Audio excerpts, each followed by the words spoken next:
ब्रह्म पिशाच की भयानक एवं डरावनी कहानी का ये दूसरा एपिसोड है। कहानी वहीं से शुरू होती है जहां पहला एपिसोड का अंत हुआ था। आरव तहखाने में फंसा हुआ है, उसकी सांसें तेज चल रही हैं और कैमरे की स्क्रीन बंद हो चुकी है। तहखाने में अजीब सी खामोशी है, जिसके बीच बीच में दूर से आती सिसकियों की आवाज़ और भी भयानक लगती है। आरव घबराहट में कहता है, यह क्या हो रहा है? मुझे यहाँ से निकलना होगा, लेकिन यह दरवाज़ा बंद कैसे हुआ? वह दीवारों पर हाथ लगाकर रास्ता ढूंढने की कोशिश करता है।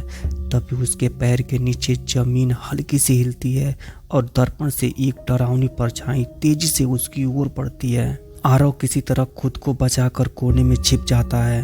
परछाई अचानक रुक जाती है और दीवार में गायब हो जाती है।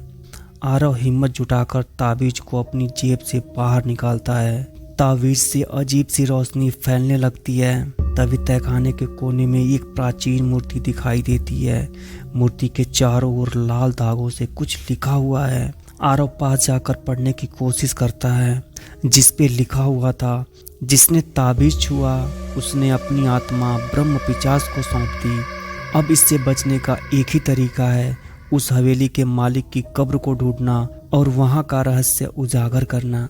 आरव सोचने लगता है कि आखिर यह सब क्या है।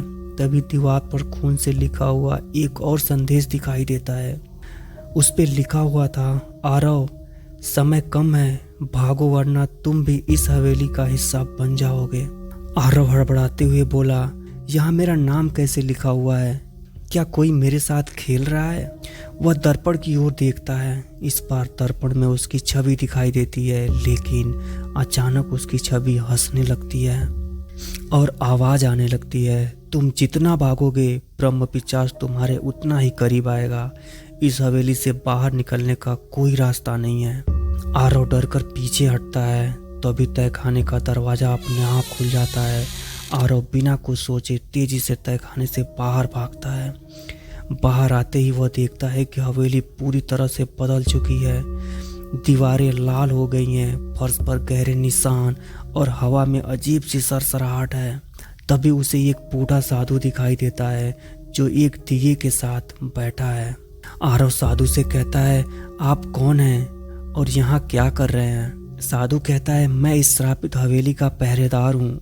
तुमने वह ताबीज उठा ली जो ब्रह्म पिशाच की आत्मा को जगाने के लिए बनाया गया था। अब तुम्हें ही इसे शांत करना होगा, वरना इसका कोप तुम्हें और तुम्हारे अपनों को नहीं छोड़ेगा। आरव डरते हुए, मैं क्या कर सकता हूँ?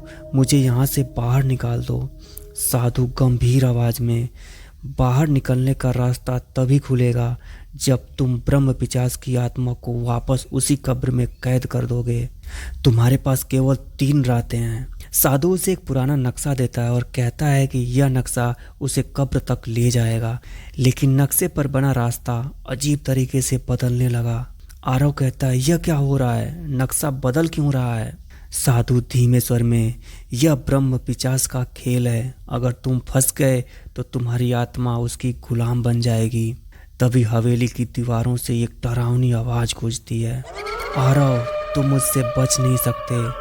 हवेली कांपने लगती है और साधु गायब हो जाता है। और इस एपिसोड का यहीं अंत हो जाता है। अगले एपिसोड में हम देखेंगे, क्या आरव ब्रह्म पिशाच की कब्र तक पहुंच पाएगा? क्या वह खुद को और अपनी आत्मा को बचा पाएगा, या हवेली के रहस्यों में हमेशा के लिए कैद हो जाएगा? जानने के लिए देखिए अगला एपिसोड।